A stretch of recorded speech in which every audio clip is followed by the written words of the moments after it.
प्यारे विद्यार्थियों, मैं एटा कोचिंग क्लासेस की तरफ से आप लोगों के लिए कक्षा 10 के हिंदी के पहला चैप्टर सूरदास के पद का सेकंड पार्ट लेके आ रहा हूँ, जिसमें कुछ पद बचे हुए थे। आज उनको मैं आप लोगों को संदर्भ सहित व्याख्या बताऊँगा।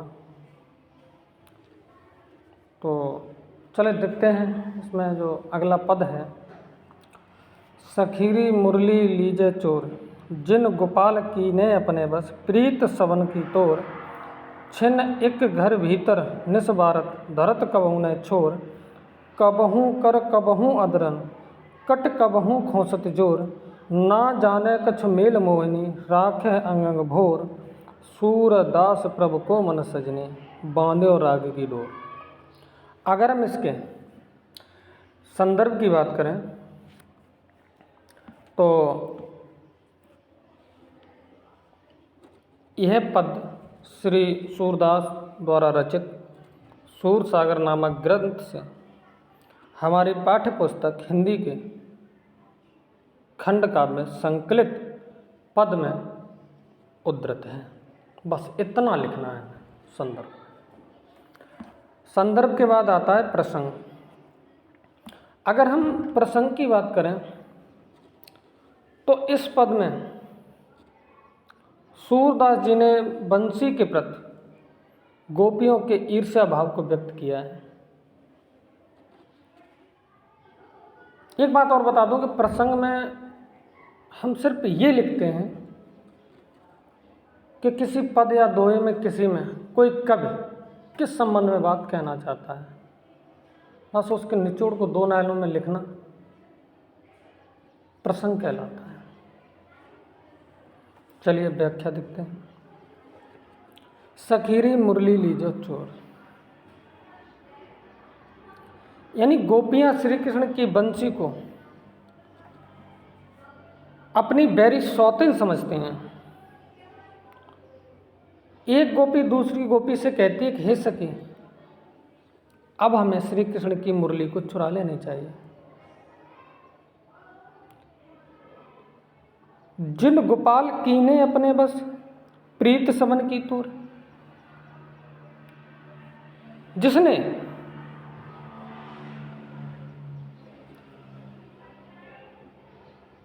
यानी इस मुरली ने गोपाल को अपनी ओर आकर्षित कर अपने बस में कर लिया है, और श्री कृष्ण ने भी मुरली के वशीभूत होकर हम सभी को भुला दिया है। छिन्न एक घर भीतर निस्वारस,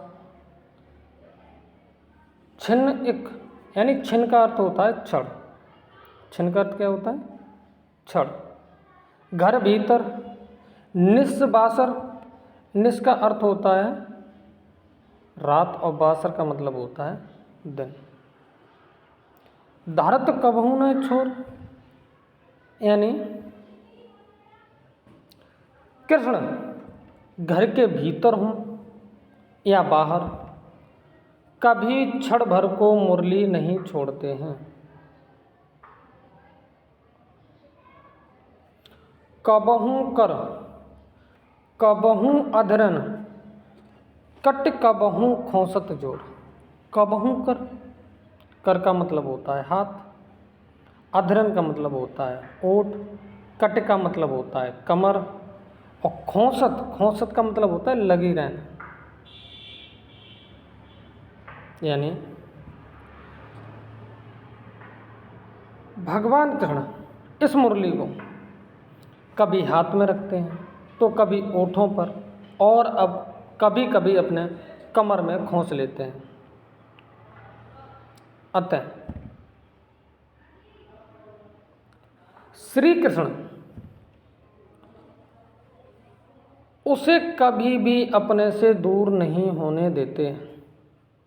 हमारी समझ में नहीं आ रहा है कि ना जाने कछु मेल मोहिनी, राखे अंग अंग भोर। भोर का मतलब भुलावा। भोर का अर्थ है यहाँ पे भुलावा।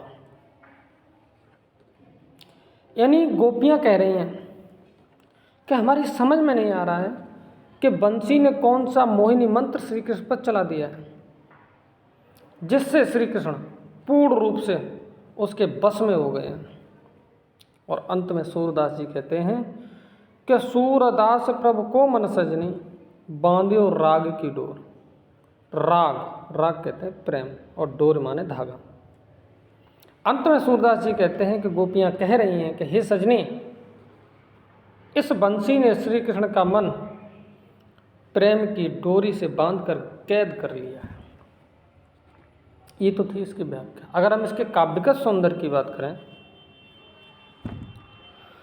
तो इसकी भाषा ब्रज है, छंद गेयपद है। अगर हम रस की बात करें तो श्रृंगार है, और अलंकार की बात करें तो राग की डोर, जो ये शब्द आया है यहाँ पर राग की डोर, इसमें रूपक अलंकार है और संपूर्ण पद में अनुप्रास अलंकार है। तो विद्यार्थियों चलिए अगला पद देखते हैं। ऊधो मोय ब्रज विसरत नाहि, वृंदावन गोकुल बन उपवन सघन कुंज की छाई। प्रातः समय मात जसमत अरुनंद देख सुख पावत, माखन रोटी दह्यो सजायो अत्यहित साथ खवावत। गोपी ग्वाले बाल संग खेलत सब दिन हसत सिरात, सूरदास धन धन ब्रजवासी जिनस हित ददुतात। इसका संदर्भ वही है जो हमने इससे पहले वाले पद में बताया है। अगर हम इसके प्रसंग की बात करें तो इसमें प्रसंग समझ में आ रहा होगा। प्रसंग में हमें वही लिखना है जो इस पद के संबंध में जो बात कही गई है, बहुत थोड़े शब्दों में। यानी इस पद में उद्धव ने मथुरा पहुंचकर श्री कृष्ण को वहाँ की सारी स्थिति बताई है, जिसे सुनकर श्री कृष्ण भाव विभोर हो गए। इस पर वे उद्धव से अपनी सारी मनोदशा व्यक्त करते हैं। कौन? श्री कृष्ण। अगर हम इसकी व्याख्या की बात करें तो ऊधो मोय ब्रज विसरत नाहि। विसरत का मतलब होता है भूलना। विसरत का क्या होता है? भूलना। श्री कृष्ण ने उद्धव से ब्रजवासियों की दीन दशा सुनी और उन्हीं के ध्यान में खो गए। वे उद्धव से कहते हैं कि मैं ब्रज को भूल नहीं पाता हूँ। वृंदावन गोकुल वन उपवन सघन कुंज की छाई। सघन कहते हैं गहन यानी घना, कुंज माने छोटे वृक्षों का समूह, छाई माने छाया।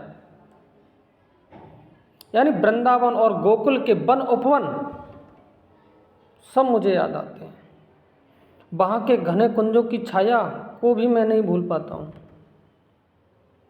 प्रातः समय मात जसमत अरु नंद देख सुख पावत। प्रातः समय यानी नंद बाबा और मैया यशोदा को देखकर मुझे जो सुख मिलता है वह मुझे रह रहकर स्मरण हो रहा है।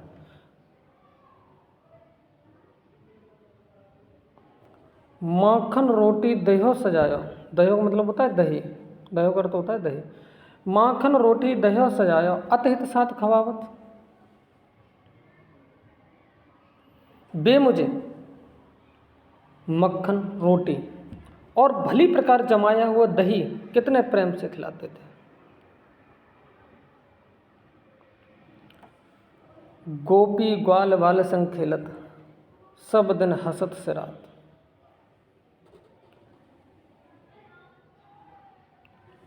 गोपी ग्वाल बाल संग खेलत सब दिन हसत सिरात। सिरात का अर्थ होता है बीत, यानी बीत जाना। ब्रज की गोपियों और ग्वाल वालों के साथ खेलते हुए मेरे सभी दिन हंसते हुए बीत जाया करते थे। ये बातें हे उद्धव मुझे बहुत याद आती हैं। और अंत में सूरदास जी कहते हैं कि सूरदास धन धन ब्रजवासी जिनस हित ददुतात। ददुतात दत्तात का अर्थ है आकर्षण से लगाया गया है। यानी अंत में सूरदास जी कहते हैं कि ब्रजवासियों को धन्य मानते हैं और उनके भाग्य की सराहना करते हैं, क्योंकि श्री कृष्ण को उनके हित की चिंता है और श्री कृष्ण इन ब्रजवासियों को प्रतिक्षण ध्यान में रखते हैं। अगर हम इस पद के काव्यगत सौंदर्य की बात करें तो इसमें भी भाषा ब्रज है, शैली मुक्तक है, छंद गेय पद है, रस श्रृंगार है, गुण माधुर्य है। ये हालांकि कभी सब बताऊंगा, जब व्याकरण पढ़ाऊंगा तब बताऊंगा। अगर हम अलंकार की बात करें तो ब्रज विसरत इसमें और गोकुल वन उपवन, वृंदावन गोकुल वन उपवन, इसमें इन दोनों में अनुप्रास अलंकार है।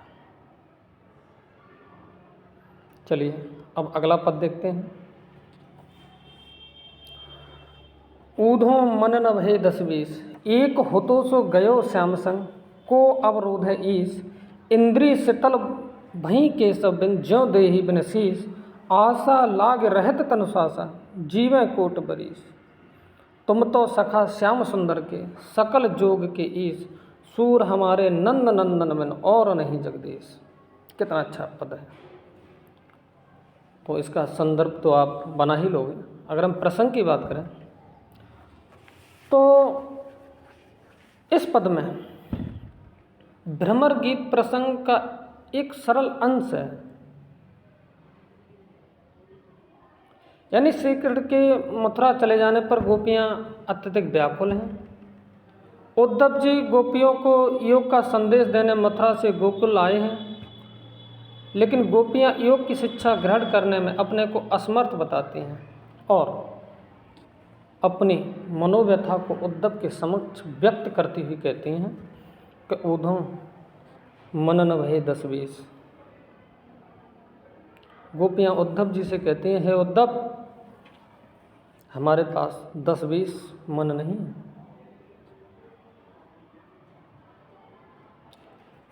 सभी की तरह हमारे पास एक ही मन था। एक हतो सो गयो श्याम संग, को अवरोध है इस। अवरोध का अर्थ होता है आराधना। अवरोध का अर्थ आराधना, और ईश का अर्थ होता है निर्गुण ब्रह्म। यानी गोपियां कह रही हैं कि सभी की तरह हमारे पास एक ही मन था और वह भी श्री कृष्ण के साथ चला गया। अतः हम मन के बिना तुम्हारे द्वारा बताए गए निर्गुण ब्रह्म की आराधना कैसे करें। इंद्रिय शीतल भई केशव बिन, ज्यों देहि बिन शीस। देही, देही का मतलब होता है शरीरधारी, यानी जिसका शरीर हो।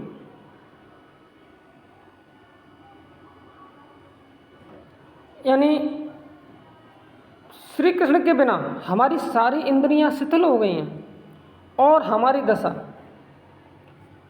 बिना सिर के प्राणी जैसी हो गई है। यानी जिस प्राणी के सिर पर सिर नहीं हो, ऐसी तो हमारी दशा हो गई है। आशा लाग रहित तन सासा, जीवा कोट बरिस। आशा, आशागत क्या है? उम्मीद।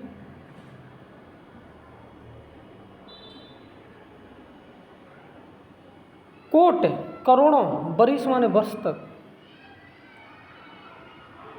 यानी गोपियां कह रही हैं कि हम श्री कृष्ण के बिना एक मृत अवस्था में हो गई हैं। जीवन के लक्षण के रूप में हमारी श्वास केवल इस आस में चल रही है कि श्री कृष्ण मथुरा से अवश्य लौटेंगे और हमें उनके दर्शन प्राप्त हो जाएंगे। श्री कृष्ण के लौटने की आशा के सहारे हम करोड़ों वर्ष तक जीवित रह लेंगे, ये कहना चाह रही हैं गोपियाँ। यानी श्री कृष्ण के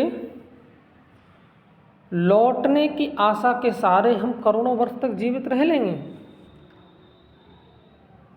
और गोपियाँ उद्धव से आगे कहते हैं कि तुम तो सखा श्याम सुंदर के सकल जोग की ईश।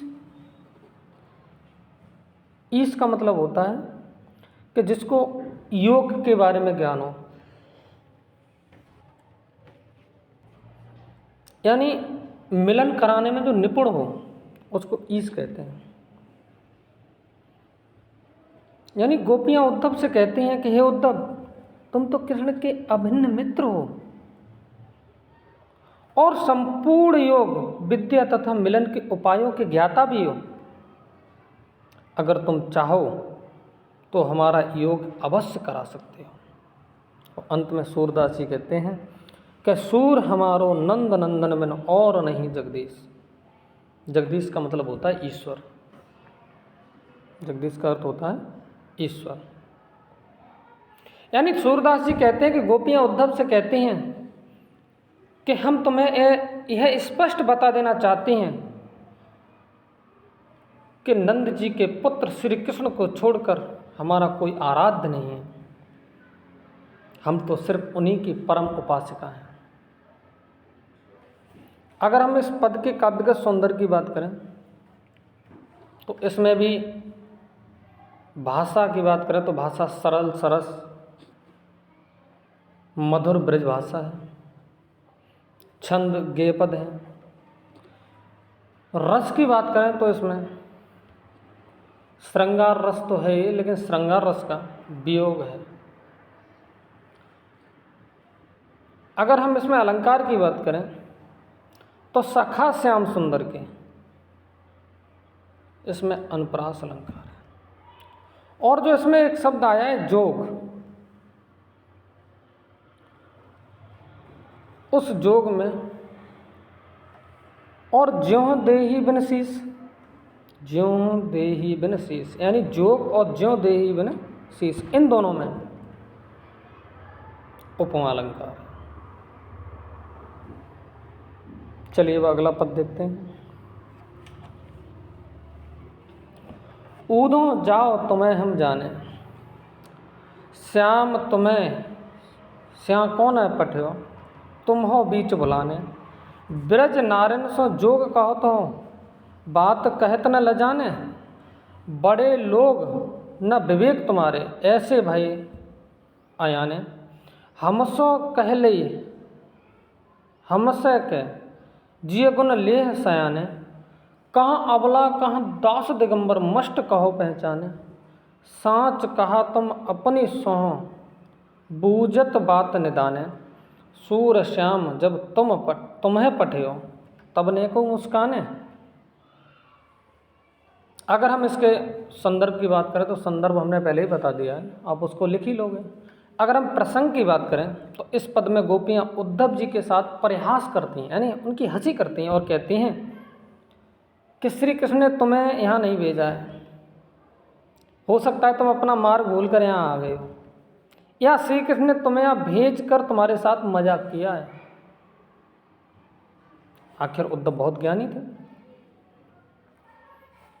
चलो व्याख्या देखते हैं। ऊदो जाओ तुम्हें हम जाने। गोपियाँ उद्धव से कहती हैं कि तुम यहाँ से वापस चले जाओ, हम तुम्हें समझ गए। श्याम तुम्हें, श्याम को ना पठ्यो, तुम हो बीच बुलाने। पठ्यो यानी भेजा, पठ्यो का मतलब भेजना, यानी श्याम ने तुम्हें यहाँ नहीं भेजा है, तुम स्वयं बीच से रास्ता भूलकर यहाँ आ गई हो। ब्रज की नारन से जोग कह तो बात कहत न ल जाने। यानी ब्रज की नारियों से योग की बात करते हो, तुम्हें लज्जा नहीं आ रही।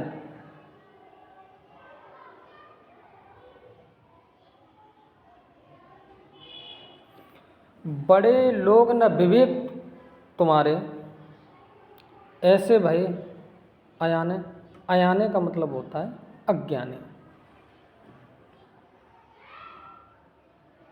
तुम बुद्धिमान और ज्ञानी होगे, परंतु हमें ऐसा लगता है कि तुम में विवेक नहीं है, नहीं तो तुम ऐसी अज्ञानतापूर्ण बातें हमसे क्यों करते? हमसो कह लई हमसे हम सह के जिय गुण लेह सयाने। यानी गोपियां उद्धव से कह रही हैं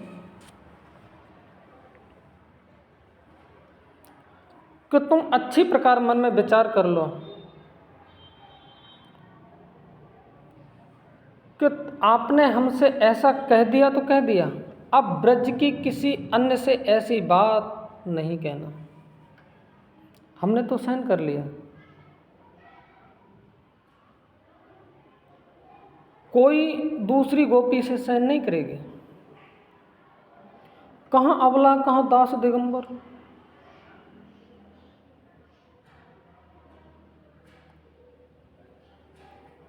मस्ट करो पहचाने। यानी दिगंबर, दिगंबर का अर्थ होता है कि जिसकी दिशाहीन वस्त्र हों, यानी वह व्यक्ति जो दिशाओं को अपना वस्त्र मानता हो, यानी नग्न व्यक्ति। और मस्ट का मतलब होता है चुप हो जाना। मस्ट करते क्या है? चुप हो जाना। यानी गोपियां कह रही हैं कि कहाँ तो हों अबला नारियां और कहाँ योग की नग्न अवस्था। हे उद्धव, अब तुम चुप हो जाओ और सोच समझ कर बात कहो। और मैं तुमसे अंतिम सवाल पूछती हूँ उद्धव, साच कहा तुम अपनी सो बूझत बात निदान है। सौ का मतलब है सौगंध और निदाने का मतलब है आखिर। हे उद्धव, हम तुमसे एक अंतिम सवाल पूछते हैं, सच सच बताना, तो मैं अपनी कसम है जो तुम सच न बोले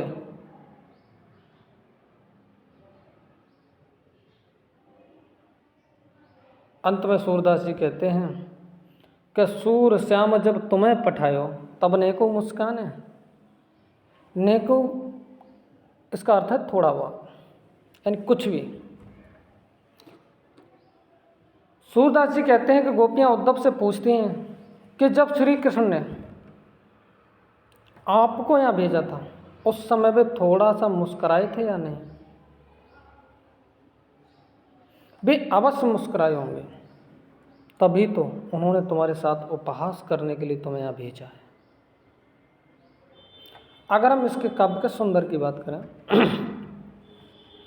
तो इसकी भाषा सरल और ब्रज भाषा है, छंद गेय पद है, रस श्रृंगार है और अलंकार। इसमें एक शब्द है दास दिगंबर, तो इसमें अनप्रास अलंकार है। चलिए अगला पद देखते हैं। निर्गुण कौन देश को वासी, मधुकर कह समझाए सौद बूझत साचना हंसी। को है जनक कौन है जननी, कौन नार को दासी। कैसे बरन भेष है कैसो, कह रस को अभिलाषी। पावोगे पुन कियो आपनो, जौरे करोगे घासी।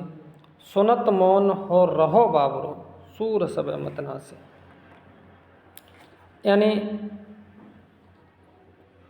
अगर हम इस प्रसंग की बात करें तो इसके प्रसंग में गोपियां कह रही हैं कि इस पद में सूरदास ने गोपियों के माध्यम से निर्गुण ब्रह्म की उपासना का खंडन तथा सगुण कृष्ण की भक्ति का मंडन किया है, क्योंकि उद्धव निर्गुण ब्रह्म के उपासक थे। तो गोपियों ने इस पद में उस निर्गुण ब्रह्म का तिल तिल खंडन कर दिया। चलिए व्याख्या में देखते हैं। निर्गुण कौन देश को वासी,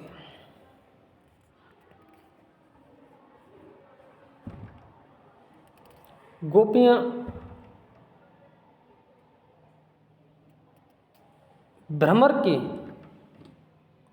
अन्युक्त से उद्धव से संबोधित करते हुए कहती हैं कि हे उद्धव, तुम यह बताओ, तुम्हारा वह निर्गुण ब्रह्म किस देश का रहने वाला है?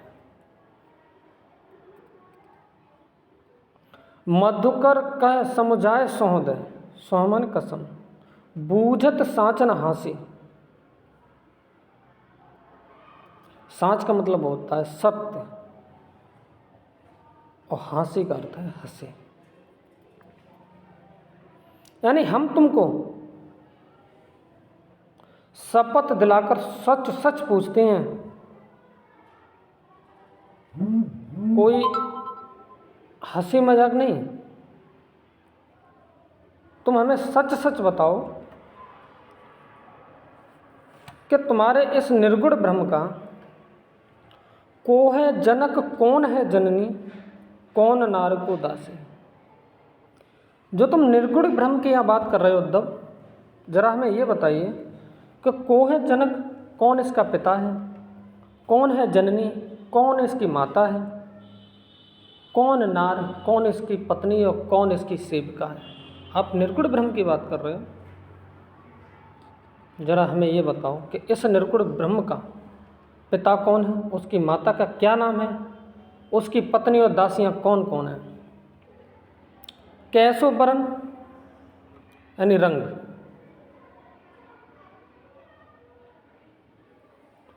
भेष है कैसो, कह रस को अभिलाषी। यानी जो तुम निर्गुण ब्रह्म की बात कर रहे हो, उस निर्गुण ब्रह्म का रंग कैसा है, उसकी वेशभूषा कैसी है और उसकी किस रस में रुचि है।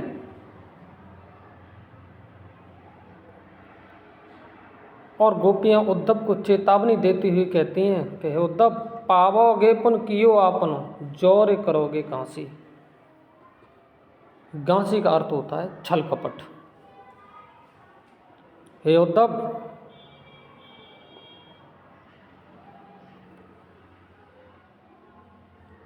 हमें सभी बातें ठीक ठीक उत्तर देना।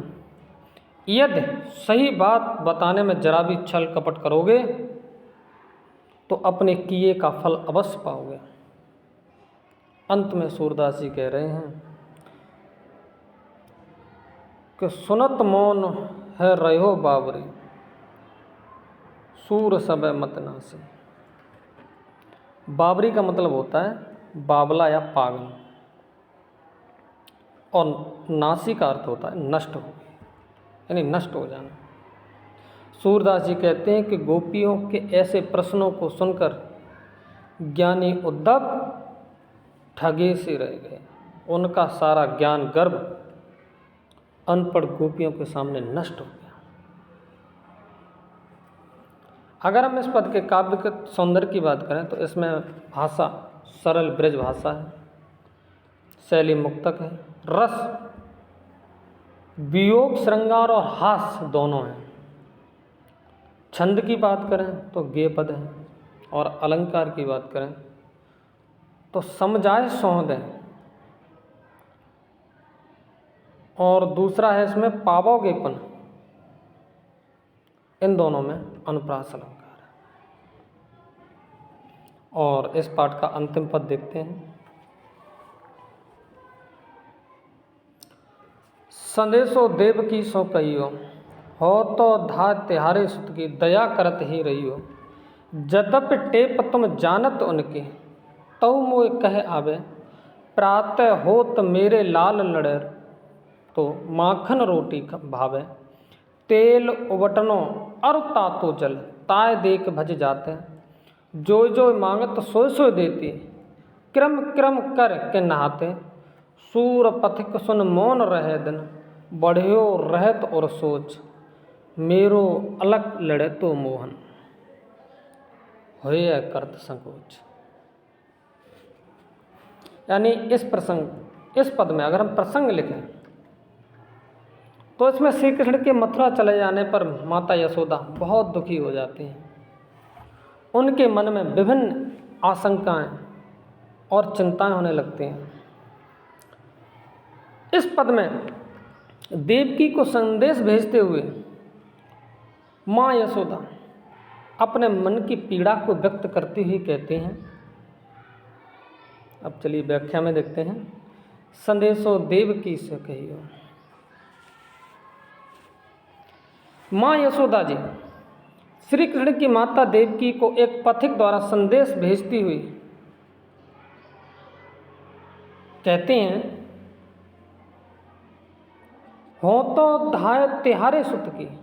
धाय का मतलब होता है आया या सेविका। तिहारे सुत यानी बेटे की दया करत ही रहियो। माँ यशोदा देवकी से संदेश भेजते हैं और कहते हैं कि कृष्ण तुम्हारा ही पुत्र है, मेरा पुत्र नहीं है। मैंने तो उसका पालन पोषण करने वाली एकमात्र सेविका हूँ।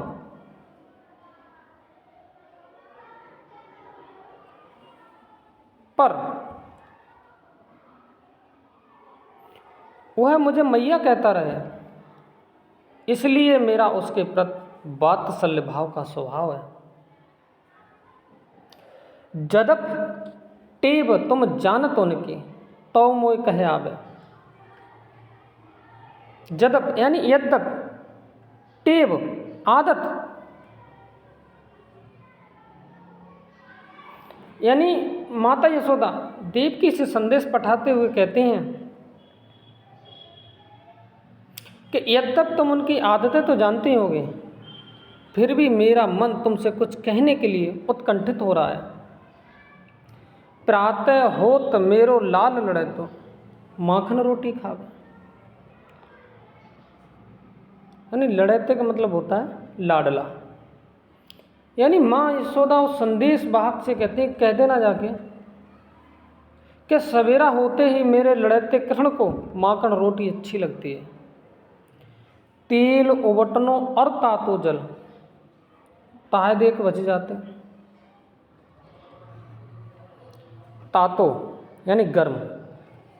माँ यशोदा कहती हैं कि वह तेल, उबटन और गर्म पानी को पसंद नहीं करता है, अतः इन वस्तुओं को देखकर वह भाग जाता है।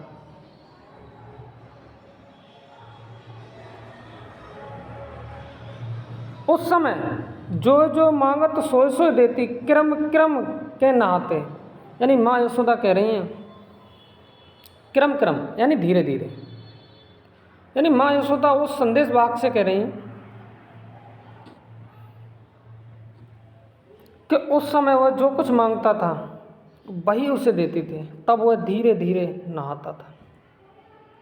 और अंत में सूरदास जी कहते हैं, सूर पथिक सुन मौन रहो दिन, बड़ियो रहत और सोच। और का अर्थ होता है हृदय। यानी सूरदास जी कहते हैं कि यशोदा पथिक से अपने मन की दशा व्यक्त करती हुई कहती हैं कि मुझे तो दिन रात यही चिंता सताती रहती है कि मेरो अलग लड़े तो मोहन होए करत संगोच। अलग लड़े तो यानी अत्यंत दुलारा मेरा लाडला श्री कृष्ण अभी भी तुमसे कुछ मांगने में संकोच करता होगा। अर्थात माँ देवकी से मांगने में अब भी कुछ न कुछ संकोच करता होगा। अगर हम इस काव्य के सौंदर्य की बात करें तो इसकी भाषा सरल ब्रज है, शैली मुक्तक है, रस वात्सल्य है और अलंकार लाल लड़े तो, इस शब्द में अनुप्रास अलंकार। इसी के साथ प्यारे विद्यार्थियों, आज का हिंदी का प्रथम चैप्टर सूरदास और उनके पद, जीवन परिचय और पदों की व्याख्या से समाप्त हुआ। और मैं आशा करता हूँ कि आप लोग ज़्यादा से ज़्यादा लाइक, शेयर और सब्सक्राइब करें। जय हिंद।